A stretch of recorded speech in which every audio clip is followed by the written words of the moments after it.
Mahadev, almighty Mahadev में मैं आपका स्वागत करता हूँ। अमेरिका से मेरे कुछ मित्र हैं, उन्होंने श्राद्ध के विषय में या पितरों के विषय में मुझसे कुछ प्रश्न किए, तो आज के वीडियो में हम उन्हीं का उत्तर खोजेंगे। आपसे निवेदन है कि जिन लोगों ने सब्सक्राइब नहीं किया वो प्लीज़ सब्सक्राइब कीजिए, शेयर कीजिए, कमेंट कीजिए और कंट्रीब्यूट ज़रूर कीजिए। और एक निवेदन है कि अपना 1 मिनट का वीडियो मुझे बना के भेजिए इस चैनल के बारे में कि ये चैनल आपको कैसा लगता है, इस पे उठाए गए विषय वस्तु आपको कैसे लगते हैं, मेरे बारे में आपके क्या विचार है। 2-3 वीडियो बना के भेजेंगे तो भी चलेगा। आज का विषय है श्राद्ध। क्यों, पितृदोष क्या होता है और समाधान क्या है। देखिए, सूर्य की स्थिति, चंद्रमा की स्थिति, राहु की स्थिति, जो राहु द्वारा ग्रसित ग्रहण योग, पितृदोष, ऐसे बहुत से योग कुंडलियों में होते हैं। पितरों को अगर आप सही से तर्पण नहीं करते हैं, श्राद्ध नहीं निकालते हैं, तो पितृदोष कुंडली में दिखाई देता है। पितरों का अगर आपने अपमान किया हो किसी भी जन्म में, कब भी किया हो, ये आज के युग में तो जो है बच्चों को मालूम ही नहीं है कि पितृ श्राद्ध कैसे करते हैं, क्यों करते हैं, क्या कारण है। मुझे कई लोग बड़ी विचित्र बात पूछते हैं कि भाई आप यहाँ पे कौवे को खिलाओगे या गाय को खिलाओगे तो पितरों को कैसे मिलेगा। तो बड़ा हैरान होता हूँ उनकी बुद्धि पे। आप यहाँ पे बैंक में जमा पैसे कराइए, रुपए में कराइए, वहाँ डॉलर में मिल जाएंगे। अमेरिका में आपके आदमी को कैसे मिल जाते हैं जी? सिस्टम आपने सेट किया है ना एक, तो ऐसे ही वो सिस्टम अगर आपको समझ में नहीं आए, इसका मतलब कि ये नहीं है कि वो काम नहीं करता। आप उस तरफ चलिए, उसे समझने का प्रयास किए, आपको समझ में आ जाएगा। अगर आपको ईश्वर की अनुभूति नहीं होती है, इसका मतलब ये नहीं है कि ईश्वर एग्जिस्ट नहीं करता। अगर आपने लंदन नहीं देखा तो इसका मतलब ये है कि लंदन दुनिया में है ही नहीं। जिन्होंने देखा है उसका वर्णन भी करते हैं। इसलिए हर चीज़ का अपना एक सिस्टम सेट है। हमारे जो पूर्वज हैं, पितृ एक्चुअली प्रेत का अपभ्रंश ही होता है, जो अपने डिज़ायर्स को लेके या अपनी अपूरित कामनाओं को लेके मृत्यु को प्राप्त होते हैं, तो पुनः उनको जीवन लेना पड़ता है। और जब तक वो ग्रह स्थिति उनके कर्मों के हिसाब से उत्पन्न ना हो, तब तक वो प्रेत योनि में ही रहते हैं। फिर जब ग्रह स्थितियाँ अनुकूल होती है तो पुनः वो गर्भ धारण करते हैं, गर्भ में आते हैं।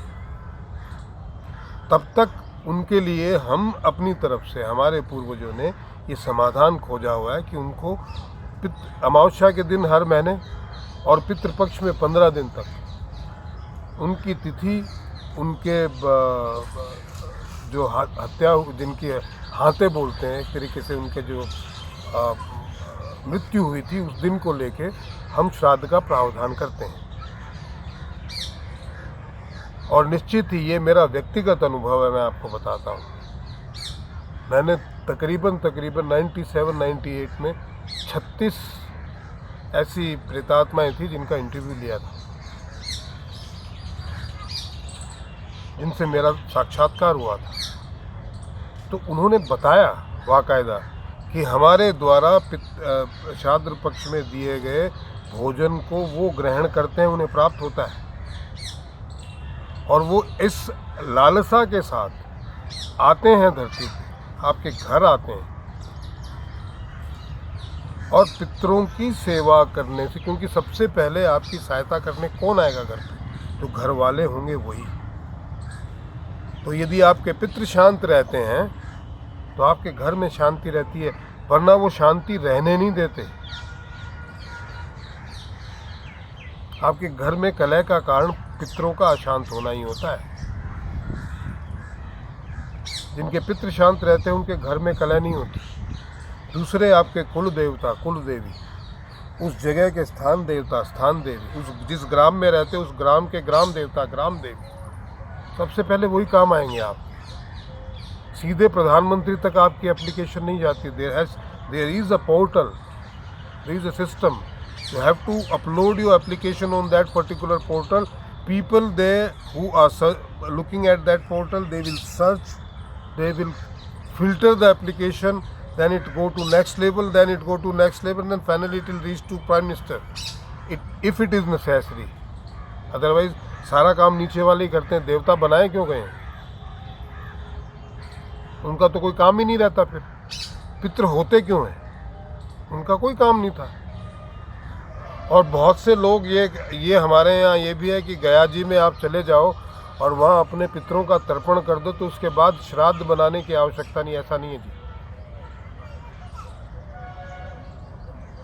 गया जी में जाके आप तर्पण कर दो, अच्छी बात है। कुछ स्थान बनाए हुए हैं तो उनको प्राप्त होता है। उनकी मुक्ति की प्रार्थना करो, वो मुक्त भी हो जाते हैं। लेकिन आपने लाखों जन्म तो खुद ने लिए हैं।